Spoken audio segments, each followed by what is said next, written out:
Let's get it, man. We back with an exclusive one. You know your boy back. This is something that's been in the making for maybe almost about 6 months to a year. Both our schedules been busy. I want to say I'm proud of this guy. I want to say I heard about bruh years ago through sports and all other things as well. But I want him to come on here and tell his story. A guy who been grinding, all for the kids, community, straight out of Augusta, Georgia. I want to bring the Straight Facts podcast, my boy Harold Doby. What's happening, What's world? up, broski? Chilling, man. How your day going so far, man? Man, it's going good, bro. I just try to take everything one step at a time. Facts. That's all we can do, man. We're in 2026. Life is going, life is life, unless people like to say. And all we can do is just, milk our way out of this and stay in our own lanes and try to do what's best for us and our family.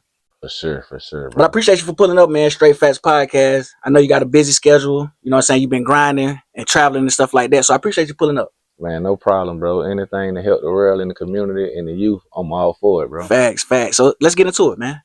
So like I do all my guests, man, I like to start getting like a little background on you. So talk a little bit about where you grew up at and the neighborhood a little bit. My name is Harold Doby, and on all social media platforms, it's Doby Motivation, so you can follow me on them. But I grew up in the bottom, downtown Augusta, Georgia, man, better known as East Boundary. Facts. I went to Hornsby Elementary School, then East Augusta Middle School. Then my dad got locked up when I was 7 years old. So that's why I tell a lot of people, bro, like with this little incident, I ain't do the time this time. I did my time when I was 7, bro, for 19 years. You know what I mean? So my dad did 19 years in federal penitentiary when I was 7 years old. But I ended up going to middle school at East Augusta Middle School, where I ain't actually started playing middle school ball to 8th grade year. Wow. And I had an incident in my 6th, 7th grade year of something that I experienced that caused me not to play.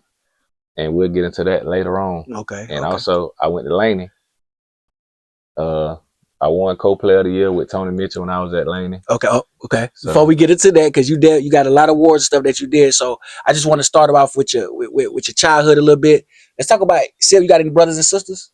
On my dad's side. On my mom's side, I'm the only child, but on my dad's side, I got 2 brothers, 2 sisters. Okay. So coming up in the household, like, was you the only child, or you had like cousins, or? I was the only child in my mom's household, but I was mostly at my grandma's house, and there's a lot of us. Okay, so talk about that impact it had on you as a youngster. You said your dad went to prison, you were 7 years old, and also you in a house full of, all your cousins and stuff like that. So long term or short term, what kind of impact that had on you? It helped me mature early because I was like one of the youngest ones in my grandma's household, so I looked up to all my older cousins. Okay. And with my dad being in prison, all the guys, they was like my father figure. So I used to be around them a lot, and they older, so it helped me grow. And it helped me experience things that a normal kid wouldn't experience at the age that I was experiencing things. And I always been big, so I was they size, you know what I mean? But I was 5, 6 years younger than them. Wow. You know what I mean? So I wouldn't regret that, hang around older people, and they helped me mature and showed me discipline and respect and a lot of things, man, that I wouldn't take back. Exactly. And that's what I always like to do too, like hang around older folks, get that wisdom early so you'll know how to kind of maneuver life a little bit as you grow. All right, so let's talk about you got into sports. What age did you first get into sports? 6. 6. Well, I always been around sports, but me actually remember physically playing sports was 6. But I think my mom probably had a ball in my hand since birth. Because you know what I mean, my mom and my dad played college ball. Okay, I was gonna ask you that. Like, where did everything stem from? So your mom and pops, they played college ball. Okay, did they meet in college? Nah, they met in high school. They both went to Laney. Okay. All right. So coming up 6 years old, what was your first sport or choice? Baseball was my first love. Actually, I love baseball. Oh, for real? Yeah. And most people around here know he's a great basketball player. So what made you get into baseball at such a young age? Well, I think it was probably was one of the first sports since my birthday in October that I was eligible to play. You know what I mean? Because with my birthday being late and the age cutoff, I probably wasn't able to play basketball at first through the rec system and baseball season, towards the end of the year and things like that. So I feel like baseball probably was the only organized sport that I played up under a whistle. And that's when I kind of fell in love with it. Okay. So how soon after that did you start to get into basketball? The next season. I kind of mama kept me busy, so I played everything. It ain't nothing that I did not play coming up. You know what I mean? Nowadays, how they give these kids options, what they want to do. I ain't had no option. If it was something going on at that rec center, I was involved. You was there? Yeah, I was there. Was you in the Boys and Girls Clubs back then coming up? No, I actually ain't experienced the Boys and Girls Club to high school. Okay. So before we get to the high school days, like what school did you attend? Elementary and middle? Hornsby Elementary, and East Augusta Middle School, which is now they combined. So Hornsby is all one. So now it's Hornsby Elementary today. Okay. So what age did you first think you started to make a name for yourself, as far as for sports? Sports, it was actually my sophomore year at Laney. And it was that summer before that because I was only 14. Oh wow. But I was playing 17 under and 16 under. And would you say that's because of your size and your talent ability? Yeah, my motive. I had a motive that you couldn't resist. Like, you know what I mean? I always played hard. I was never the most talented player on the court, but I always was the most hard-working player on the court. And I played in the Peach Jam that year with the Boys and Girls Club, and we played against like Alpharu, the Georgia Stars, which they whole starting five went to the NBA. But through the Peach Jam, I averaged a double-double playing up 2 levels, bro. And I was the youngest player in the Peach Jam, and I averaged a double-double. At 14? At 14. So that experience, man, what did that do for you at that young of age? Like knowing that you could play on a higher level, you know what I'm saying? Like what did that do to your mentality? It motivated me. It wanted me to keep going. That was like around the time where Greg Odom was coming through, and he used to always dunk and swing on the rim, and I always wanted to do that. And once I started dunking, man, that was just like took me to the next level where I just had to dunk. Like if I ain't touched the rim in the game, I feel like I ain't do nothing. Facts. Okay, so speaking of Greg Oden, who are some of your role models or inspirations for us from NBA, MLB, NFL, anything like that? Who are some of the people that you grew up on, like inspiring or inspired to be? Baseball, I kind of looked up at Ken Griffey Jr. Of course, like Dion, he was different because he played multiple sports, and Barry Bonds. But more basketball side, it was Kevin Garnett, Kevin Durant, and Tim Duncan. And you know what? Like I see you play a lot, and also play with you at the celebrity game and stuff too. Big, you went crazy. You almost hit that game winner on us too. Yeah, man, I was out of gas. I can't wait to next year though, but you still went crazy though. You probably had like 30 and 10 or something like that. So who would you say you modeled your game after? Because I see a lot of them 3 players you named in your game. So who would you say you modeled your game after coming up?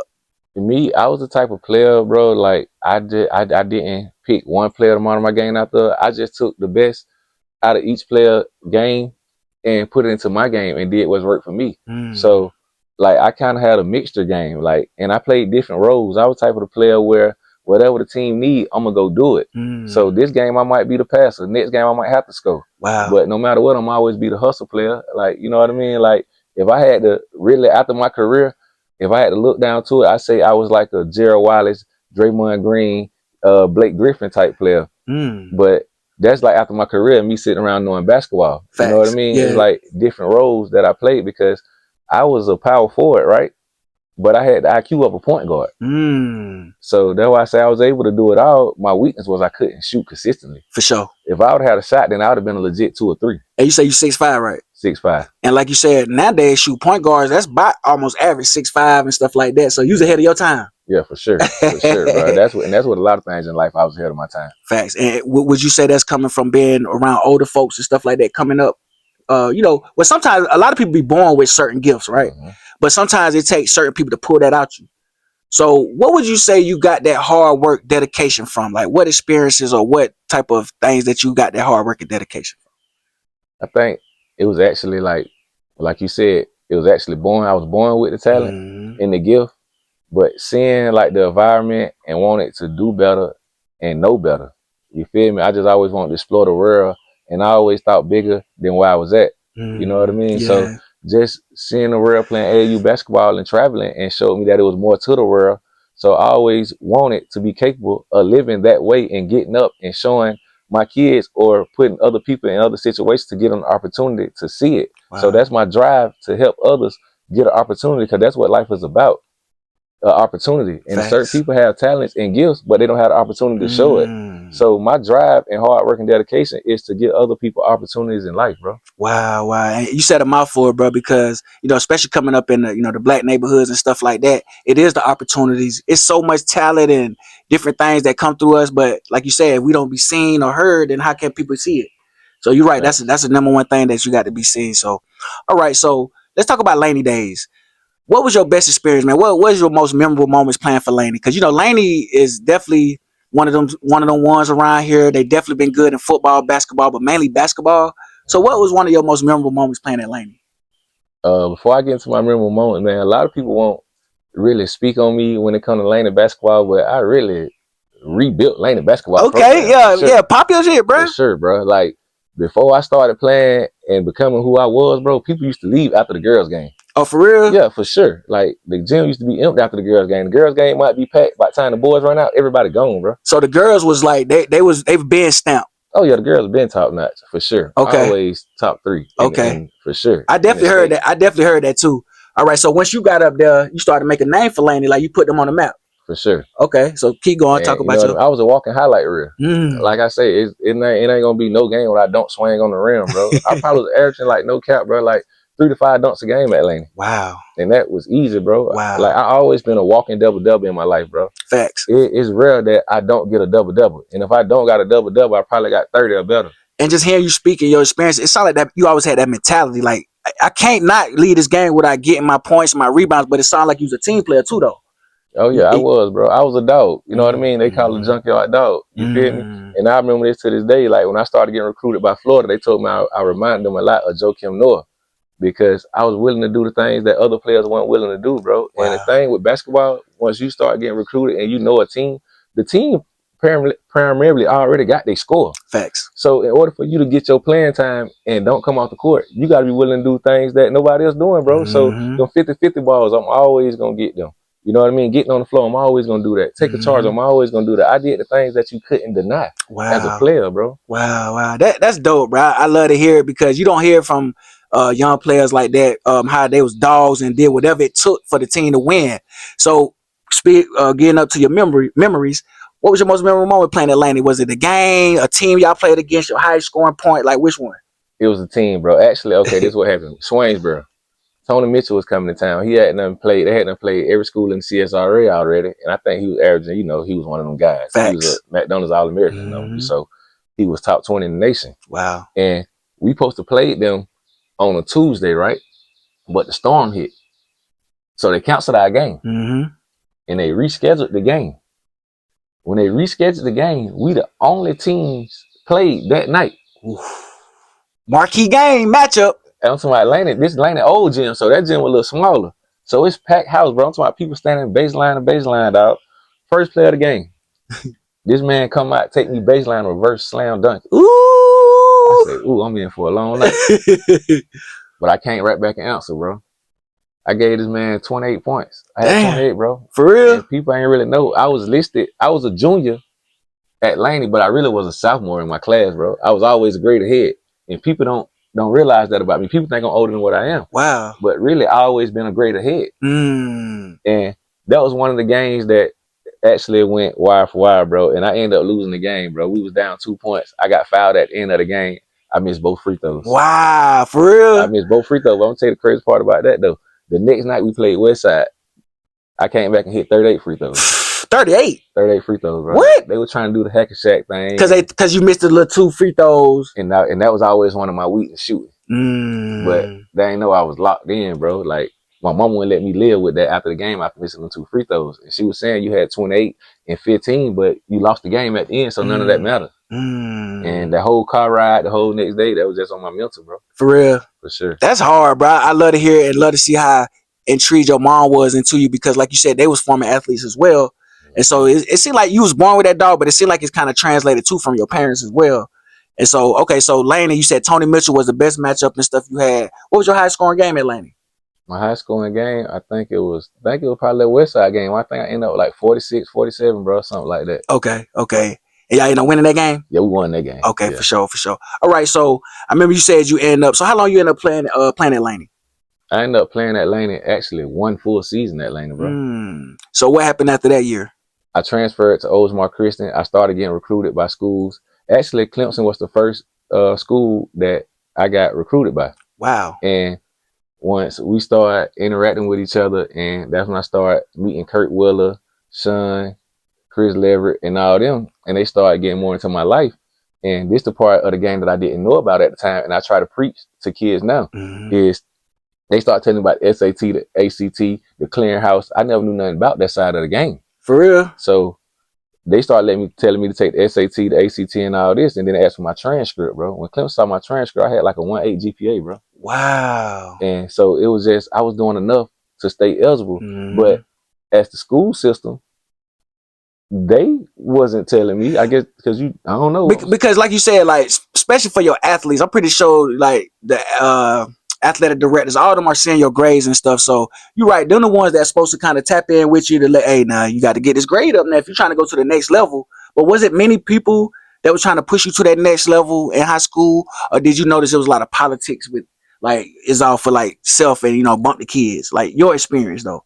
It's for the moment. Everything exactly for the moment, bro. And that misleading with these kids, bro. And you can go, it's a lot of people that had talent to come through these schools, but don't never make it. Facts. But it's somebody pushing them to make it, because, bro, it done been an experience where, like, with me, you feel me? Like, I had trouble getting in lane of games. Like, you know what I mean? And all that, what I did, bro. Are you talking about now? Now, in life, yes. So once you leave there, I don't feel like the support system still be in these places once you leave them schools. Wow. You know what I mean? Like, my experience with it, like, and I ain't learned that to actually leaving, graduating from Augusta State, in a relationship I have with Dip and Augusta State staff and Augusta State former players and teammates, and how they treat me when I go back to Augusta State, bro, or either Georgia State. And I was only there for a year. How they treat me going back to them places and how I get treated going back to Laney, it's a totally different atmosphere, bro.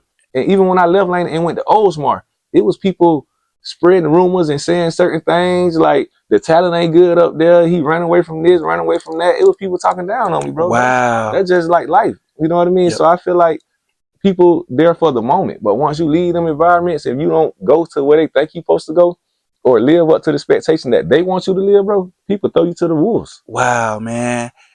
Hey, you're right, bro, because I experienced that same thing. That's why I don't like to go back home a lot.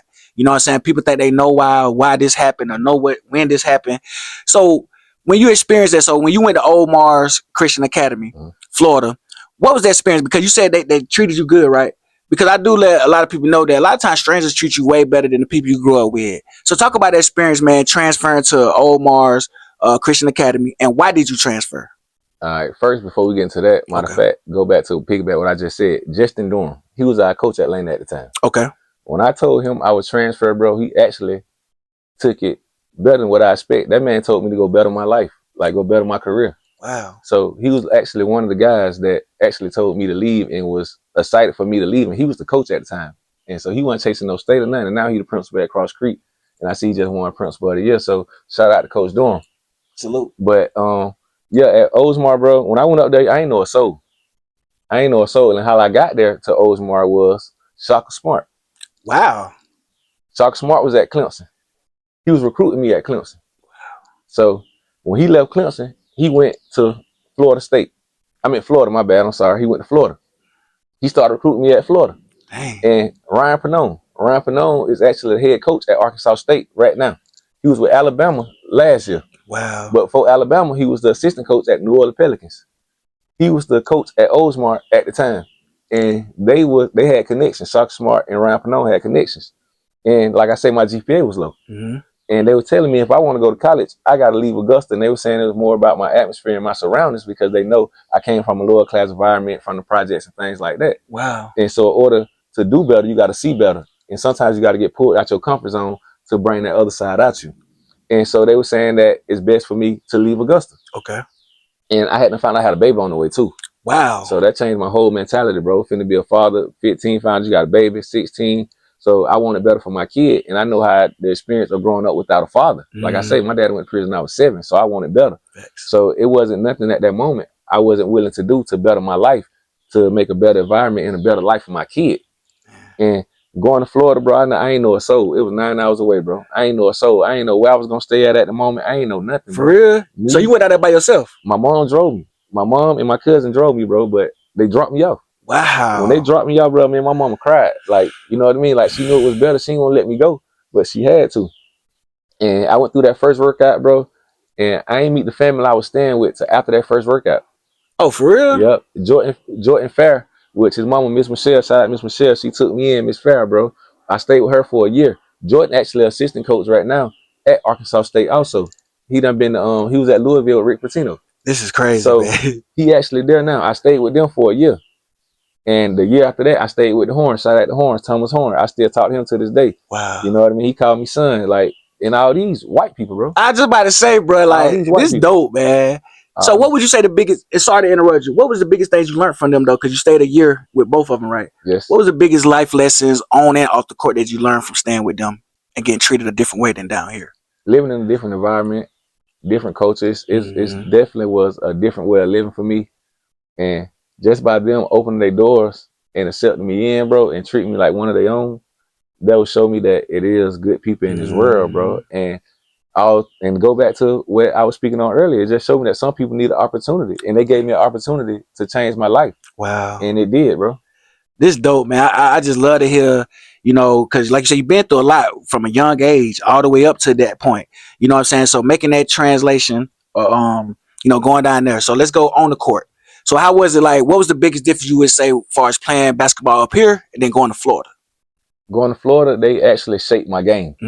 Down here, I was just raw talent, bro. I was just getting out there, playing hard, and doing what I do. But going up there, they taught me the different sides of the game, the training part, like getting up 6 o'clock in the morning, getting shots up, working on my form, actually try to get me a better jump shot, get my ball handling skills tighter. Like I can handle the ball, but they got it tighter where it look like I got it on the screen. Yeah, facts. The working out, the gym, actually lifting weights, get my body right. I never did none of that when I was in Augusta. Oh, for real? Yeah, I never spent no extra time in the gym. It was straight practice. Wow. If we practice at 5, I'm walking in the gym at 4:50. Yeah, for sure. Probably 4:57. So no, you know what I mean? It wasn't no weightlifting before or after practice. It wasn't no extra, you know, stuff doing after practice. Just once you're done, you done. You go home. Once I'm done, I'm going home, bro. I wasn't doing nothing extra, bro. And you know what I mean? Only extra I probably did was wore a weight vest at bats because I wanted bunnies. Because I used to watch Greg Oldham. I wanted bunnies, bro. The only way that every extra weight I was putting on was working out and practice. I used to practice in a weight vest at Atlanta. Oh, okay. Actually practice.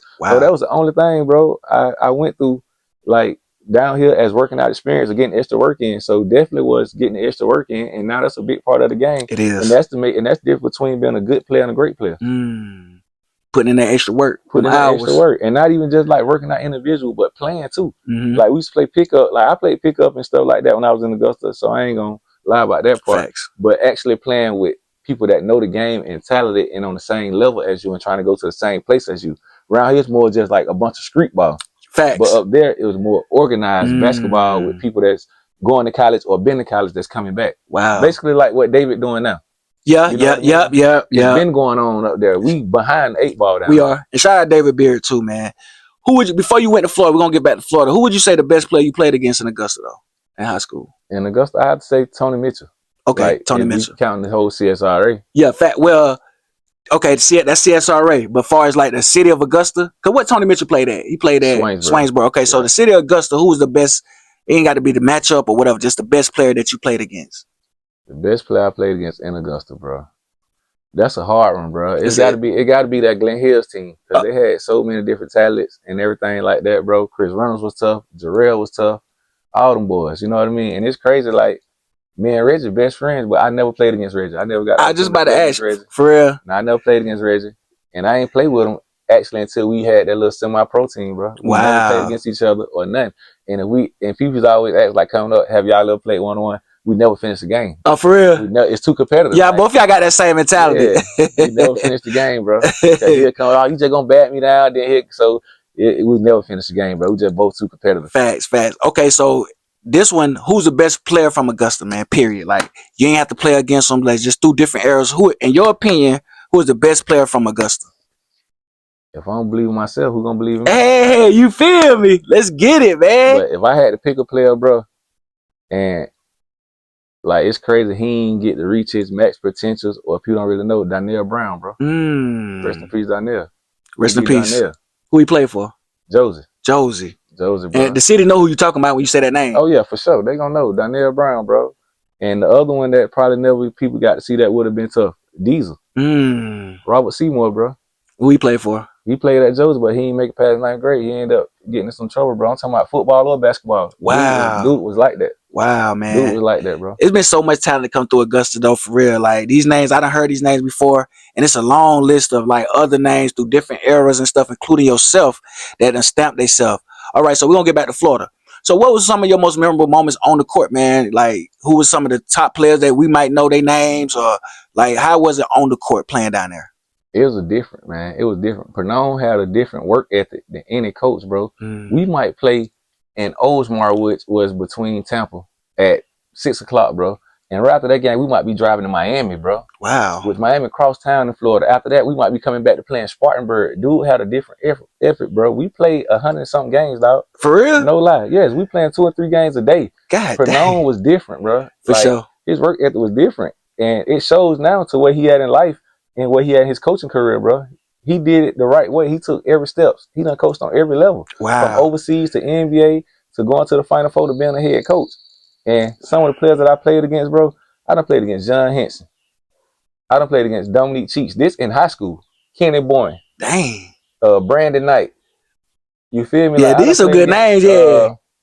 Tyrus Thomas. Wow. Shoot, who else, man? I done played against almost everybody, bro. Finley Prep, all them teams, dog. We done played against all of them, man. And like you said, what I want the kids to know too is all about decisions, right? So the decision for your mom to take you down there, you would have never got to experience all this stuff. And to me, it sounded like it translated to your mentality for life now, right? So we're gonna speed up a little bit. So you end up playing what, 2 years at Omar's Christian Academy? Yeah, I played 2 years because I officially went down there when they found out that I was younger than what I am.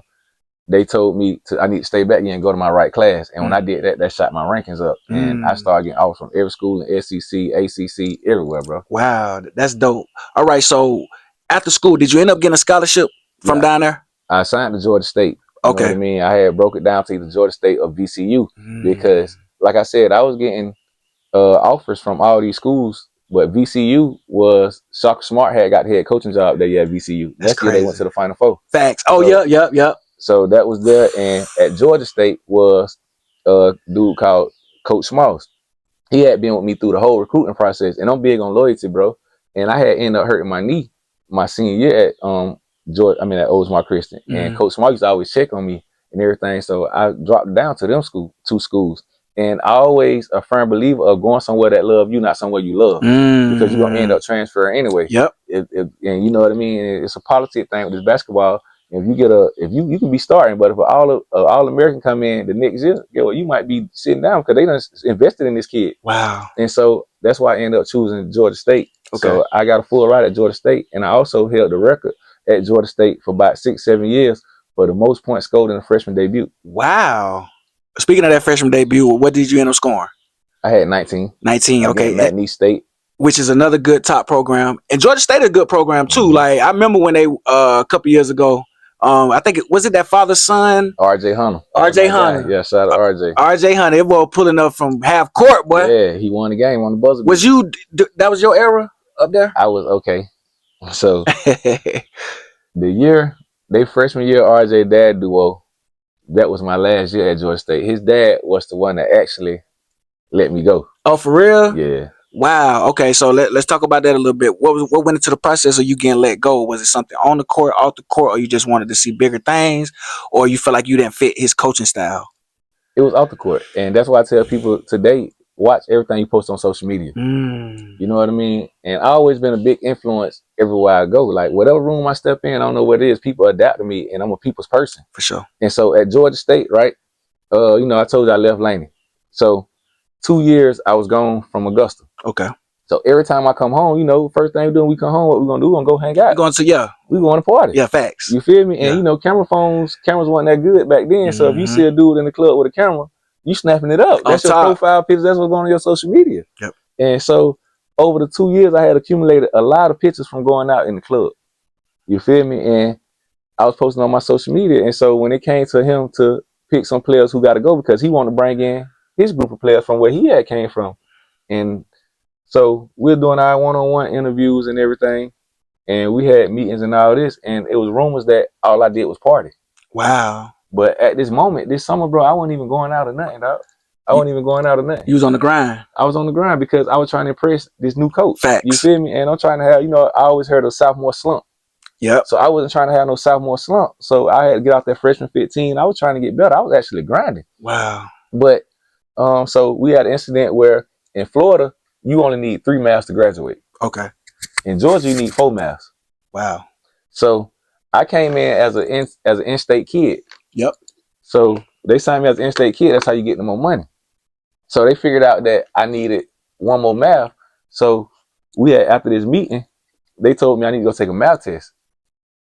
Right? But remember, I done did a whole full year there. Exactly. And I knew before I even went to Georgia State, bro, I had took a 99 math to get me that extra math that summer to get in school so I could be eligible for the season. So I know for sure I had took this class. Mm-hmm. And once they tried to give me all these obstacles and all that to take that class, I knew they didn't want me there. Wow. But it was more of the influence and the perspective of my social media that I was a partier, and they didn't want me like to have an influence over their team or partying, distraction, and his son coming in. So he's a protective father too. And y'all playing about the same position, right? Yeah. And same, cause he like 6'5", ain't he? Yeah.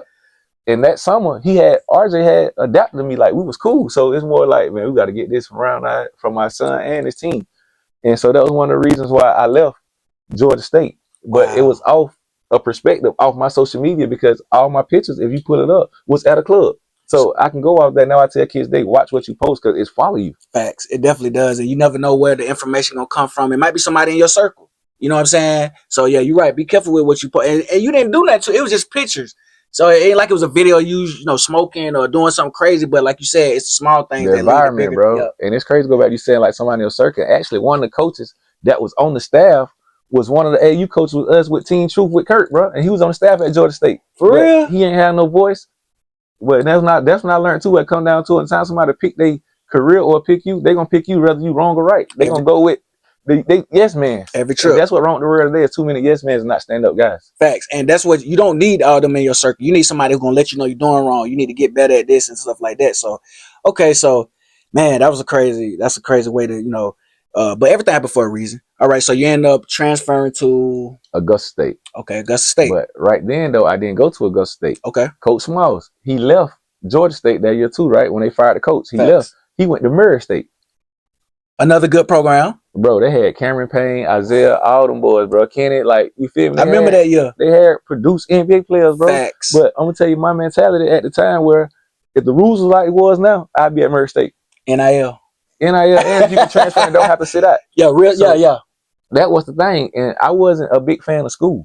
Okay. So if I wasn't playing basketball, I wasn't going to do no schoolwork. So I was like, man, is I'm disciplined enough to go to Murray State and stay eligible without playing basketball and sitting out? That I'm just knowing myself, being real with myself. So he called this day I got released from Georgia State, bro. He called and offered me a scholarship to come to Murray State. Wow. I turned it down because my mentality, I wasn't disciplined enough. Facts. And was I thinking out of emotions? Yeah, I probably was. Did I make decisions for myself at that moment? No, I didn't, bro. But God could have a different journey for me and where I'm at today. You know what I mean? What I'm doing now is bigger than any basketball I ever scored. But to get back to the topic was, I went to JUCO. So I ended up going to Blinn. Blinn, they knew I had a child, so they had promised me all these things. They had promised me my own apartment, bro. They'll fly my mom and my kid to at least 2 home games a month. They're going to give me a certain amount of money once I got on campus and all. So I'm like, all right, cool, I'll take that. So I ended up going to Blinn, bro. I was there for a month. And where's that located? In Texas. Okay. Cam Newton went there. That is right. Facts. Yeah, the white and blue school team. Yeah. Okay. So that's where Cam Newton went. Wow. So long story short, bro, I'm there for a month. I'm living in the dorm. Like, this ain't what we agreed to. So I left. Oh, for real? I left, bro. I left Blinn. It's probably like August. You feel me? Because again, you big on loyalty. For sure. Facts. For sure. So this August, bro, I get home September. That's when my granddaddy started getting sick. My grandma getting older. So I'm realizing, like, dang, bro, my family getting sick. I'm away missing time with them. So I'm like, man, I'm going to sit out this year. That's what I said. I said, I'm going to sit out this year, grow up my family. Every day, Dip Metrius came to my house, bro. Every day. For real? Dip came to my house every day, bro. I'm going to get you in school. He always told me, just come play for me. If you want to transfer, bro, I sign a release paper whenever you're ready. Just come play for me because you know your clock's still running. No matter if you play or not, that clock's still running. Just come play for me. And now it's going into September. It's late September. So it's like, dang, how could I enroll in late September? He's still coming. October, bro. October come. He told my mama no matter what it take, bro, I make sure he graduate. That's all my mama needed here. Wow. That's all my mama needed here, bro. I signed Augusta State like mid-October. And again, that goes back to what you say. Don't go with what school you love. Go with what school that loves you. That loves you, bro. And I know anything possible, bro. Somebody wants you bad enough. Facts. All right, so let's talk about that experience at Augusta State, man. What was it like playing there? And, what was some of the life lessons that you learned playing for that coach? Oh, man. Augusta State, bro. There was some days. But I was the hometown hero. Every write-up, every was that's what it was, bro. And I just hate today how they use it against me in the media with what I'm going through and my case and things like that. They use it. You feel me? When the school don't have nothing to do with what I do. So, Wow. and if you got a kid that getting recruited by Augusta State and you Google Augusta State, Harold Doby pop up and it look like on this crazy guy, you know what I mean, with all these crazy charges that went there and they promoting that, but the relationship or the school and Dip hasn't changed. Like Dip still open arms, bro. For I can real? go there anytime, bro. I don't pay for nothing. Like me and him still talk to this Wow. day. Like if I got questions, he got questions. He hit me up, bro. Facts. And that's why I say that bond and that relationship, it built the family. It did. You know what I mean? And so, but the experience at Augusta State, it was wild, bro. And that kind of like I had the best of both worlds. I'm back at home.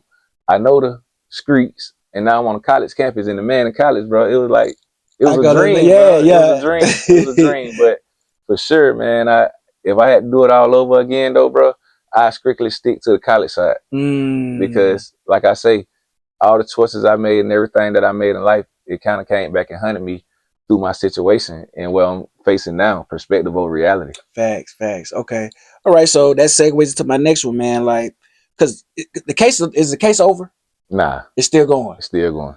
Okay. All right. So let's talk about the incident at hand. Right. We don't have to go too deep into it, but I just want the kids to know about the choices that they made, or not even the choice that they made. Right. It's being around certain people or being in a certain place, and you could be blamed for something that didn't happen or whatever. So talk a little bit about that, man, and how did you get into this situation? Well, 2019, bro, I was working at a chemical plant, and I hadn't got a promotion, so I was going out to celebrate. So a night of celebration almost caused me a lifetime of pain, bro. Wow. A decision that was made 7 years ago still hurting me to this day in life. And what happened that night was, I was out celebrating, and a fight broke out. This in the back of the establishment. You know what I mean? I wasn't hands-on with the fight. I wasn't a part of it, but of course I was around it. I was in the area. And as the fight was over, you know what I mean, a situation happened where I was in my car and a group of guys came running up to my car, all hostile, threatening and all that, opened up my car door. I had my firearm, I had my license, bro. And by me being trapped in the car, it was like I was feared, bro. Yeah. So the first thing is let off a shot. Yeah. Like I ain't have no intentions of shooting nobody or hurt nobody, bro. I won't harm a fly, bro. I give you a shirt off my back before I hurt you. Like never heard nothing negative about you know what I mean? So I ain't never had no intentions of nothing. They took off running, so I didn't know nobody was shot actually, bro. You feel me? And I stayed up that night and talked to the police or whatnot. So you ain't flee or none of that? Nah, I had no reason to run. What I'm running for? Facts. So I left that night, went home, everything. It was on a Wednesday, bro. And remember, I supposed to start a new position that Monday, so I'm like, man, I'm finna go out of town and reset because, what, if I ain't had my firearm or it could have went the other way, bro. I could have been getting buried today or something. So I had to reset, bro, my mental. So I went out of town.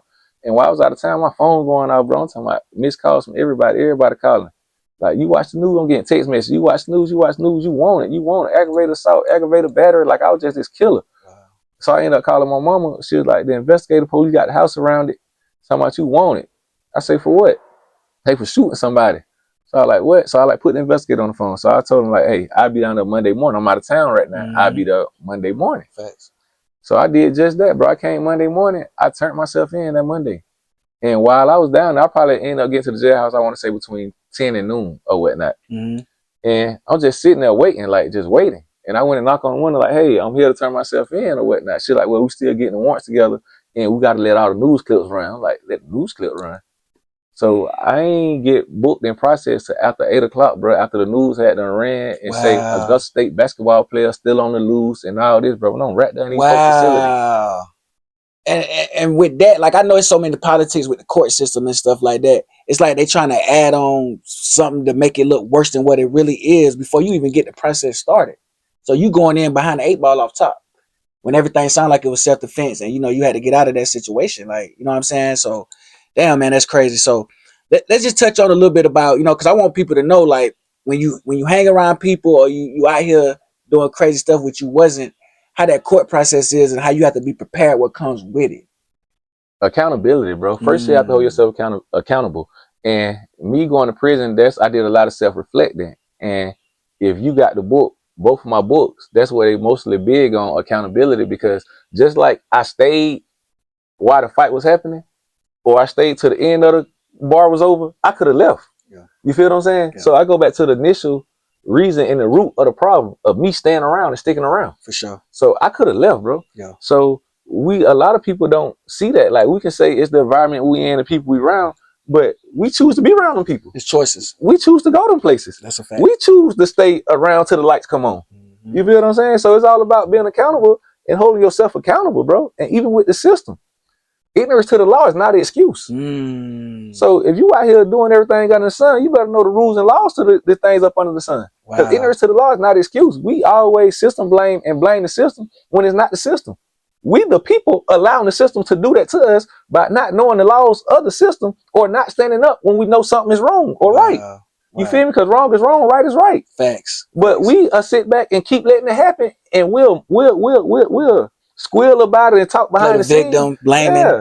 But when it's time to stand up, everybody quiet. Facts. When you know what's right, bro, you'll talk, oh, they did him wrong, they did such and such wrong. But when it's time to go down there and protest, or when it's time to vote, you ain't standing up. You ain't going out here to vote to put the right people in position, exactly. Bro. And speaking of that, with this whole process, I want you to let folks know, was people really in your corner during this time? Did it teach you a valuable lesson about support and who's really out here for you?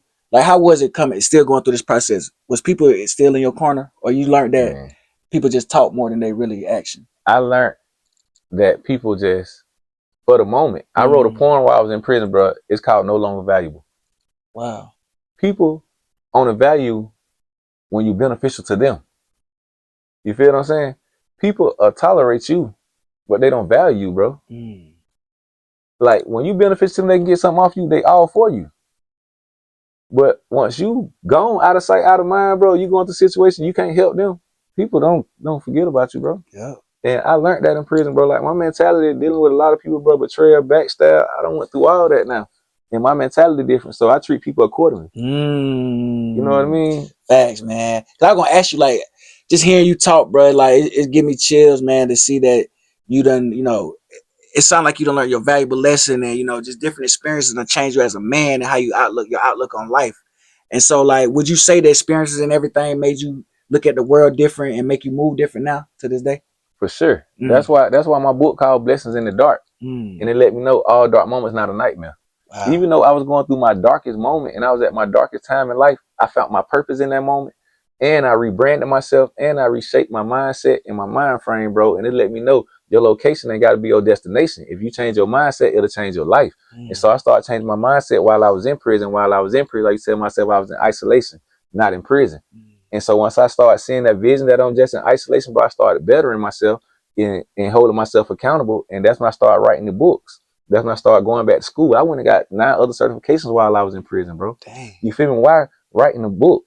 You feel me? I actually wrote both of these books while I was in prison. And 365 Reasons to Jump in the DM is daily quotes that I was writing down while I was in prison and reflecting on accountability and looking in the mirror in the actions I took while I was writing them quotes down in that book. If it helped me sharpen my life, it'll help others. So that's why I want to put it to the world, because I just be selfish like the people that we speaking on that don't step up. If I keep my story to myself, or all the actions that I took to help my mental to myself, bro. So that's the reason why I'm here today, telling my story and writing my story and telling it in many different forms and ways so people can see it and catch on to help save other people's lives, because that's what it's about, bro, reaching down and pulling people back up. Wow. This is dope, man. So that segues to my next one, man. So let's talk about your books, man.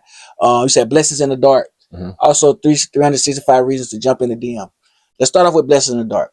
You say you started writing in prison, right? Yes. All right. So what went into the title of this, man? Can you explain, like, give us a good summary of both books, starting with Blessings in the Dark? Blessings in the Dark, man. I start off with like perspective versus reality, the untold truth, my side of the story. What Blessings in the Dark just stuck out because prison actually was a blessing to me. Like I said, I got back in shape, bro. I went back to school. It helped me reevaluate myself as a person, bro. I got spiritually closer to God, bro. Like, I found myself in many different ways on different levels by being in prison. So it was a blessing in the dark, bro. And everybody looked at it as a down moment. Oh, he got 45 years and all that. While I was in there shining, bro. You feel me? For real? And that's what go back to when I say I did my time when I was 7, bro. I ain't do this time. These 13 months I just did in prison, I ain't do that. My mom and my kids did that time. They collateral damage to their prison time, not me, because it's affected them mentally and physically. It affected them more than it affected me. Because while I was in prison, bro, I got in shape. You feel me? I got back in playing shape. I went back to school. I bettered myself. Wow. So, and I feel like it was a blessing in disguise, and you can't question the journey that God take you on. You just have to embrace the mood in the moment and figure out the reason why you there. I feel like it was like a phase in life. It's like playing a video game, right? Yeah. You ain't gonna get to the next level until you beat that level you own. Yep. And you got to figure out everything on that level to move forward. And I feel like that's what made my process quicker of me winning my appeal and getting out of prison, because I figured out why God had me there. And that thing was accepting accountability to all my actions and faults. So you feel like you found your purpose? Yes, I did. I feel like I found my purpose, bro, because like this movement, bro, like I had a situation where when I first released my books, where I was tied up into subcontracts and there were certain things going on, bro. And it was like certain budgets. Remember my first conversation, it was certain budgets that I had to tell people for me to work with, for me to either go on camera. Facts. But now that situation over with, and I'm chasing it a different purpose now, and I'm having more fun of doing this without the dollar. Because all that stuff gonna come. Because now it's like you don't have to have that monkey on your back. You can be you, yourself, and all that stuff. That money ain't gonna come, I promise you, because you got a dope story, man. But you go and finish, because this dope. Yeah, and I'm able now to work with any budget. You feel what I'm saying? But let's go back to the book and in this book, bro, I want to get my story out no matter what, because I don't care if you got an hour in prison, a day in prison, or things like that, bro. It ain't promised to wake up in there. And we'll go into the things that I saw in prison and all that stuff later. But I want to tell my story. And I want to tell my story from a perspective to give the world a chance to view on how history can follow you. So in this book, I wrote from my family history, about my dad going to prison, my uncles going to prison, and just being in a small city with a popular name, from me transferring to Laney, even to things that my mom told me. And I used to think that she was like lying to me, or she just didn't want me to do something, but the whole time she was protecting me from what I'm going through now. Wow. And I wrote about all that in the book and the things I went to. And going back to baseball, like people don't even know this, I had a heart condition, bro. Oh, for real? So yeah, so even playing baseball, when I watched that movie John Q, bro, it hit me different, because when he was running the first base and his son passed out, I had an instant like that playing baseball, bro. Wow. I passed out. I had passed out, and I ended up finding a small hole in my heart. So I had to wear a heart monitor. And that go back when I was telling you like why I ain't play sports in 6th grade and all that. Okay. So I had to wear a heart monitor for a year and a half. Wow. So that hit different. And it's a lot about my life that people don't know. And writing became my journal in there, because it wasn't like-minded people in prison, bro. Because they say when you go to prison, you become a better criminal. Yeah, that is what. Because you're gonna meet other people that do the same thing you do, and you just gonna become a better criminal. Bro, I became a better version of myself in prison. Wow. I tapped into myself. And so it wasn't like-minded people in there that was on the same path that I was on. So all I had was a pen and pad. And that's how I got into writing more. Wow. And okay, so because a lot of people either they turn to music or they turn to like writing, right? So let's talk about some of your experiences in prison, man.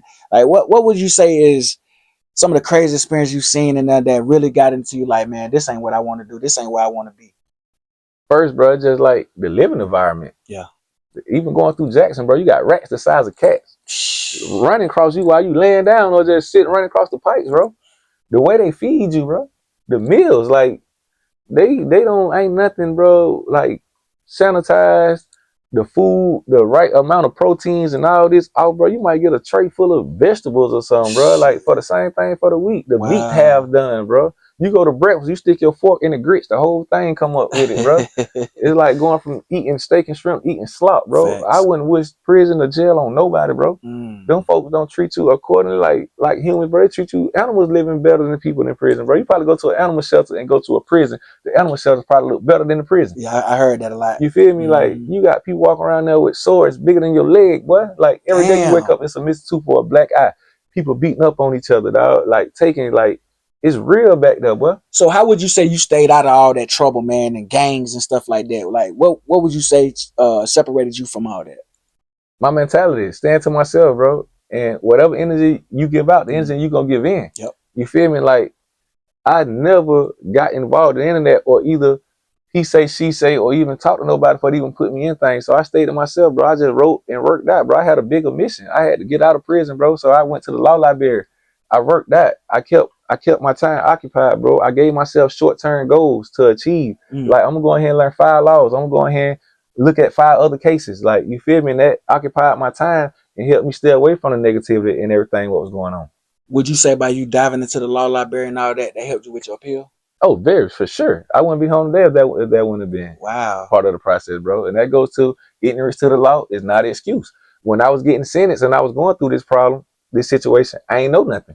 So they treated me like I ain't know nothing. Could I blame the law? No. I got to hold myself accountable. The same way I was out here partying and doing things like that, bro. But I was in the depression stage too, and I ain't realize it. And I was covering up. I was putting a band-aid on something that needed surgery. You feel me? Wow. So ignorance to the law is not an excuse, bro. But if I knew half of this stuff about restitution now, I would have never went to prison. Facts. But if I would never went to prison, would I be who I am today? Exactly. Prison built character and built a lot of things in me, bro. Wow. This is dope, man. I love to hear it, you know what I'm saying? Because you always hear a lot of negative stuff, but it's like you got a lot of accountability. You took it upon yourself, like, my choices have got me in here. So now it's on me to get myself out of here. So you was able to get into that law library, appeal, you know, get into it. So you was taking stuff back to your lawyer and stuff like that. And well, at first, I had to end up hiring a public defender. Okay. And of course, they do everything e-file and stuff like that. So of course, I had no access to computers that I can get that quick. So I had a public defender, and that's what I was doing. So I write it, send it to them. And what people don't know, a lawyer works for you. You don't work for a lawyer. Okay, yeah. Explain so that. Yeah. You tell them what to do. Okay. Don't let them tell you what to do. But if you ignorant to the law, of course you're gonna go off what they say, bro. Yeah, and that, because that's what it seemed like. It seemed like the other way around when people don't have that money or ignorance to the law. And once the lawyers know that too, because it's all, you know, a system. Once they know that, then it's kind of like, okay, so they just going off what I tell them and stuff like that. They're not gonna find that extra stuff in the law library and stuff for you. But once you know all that stuff and bring it to them, you know, like, it's certain rights that you have. You know what I'm saying? So that's fire, man. Bro, if I only show you one half of the menu, and you only see ground beef, but you don't know we sell steak, I'm only gonna keep serving you ground beef. Yep.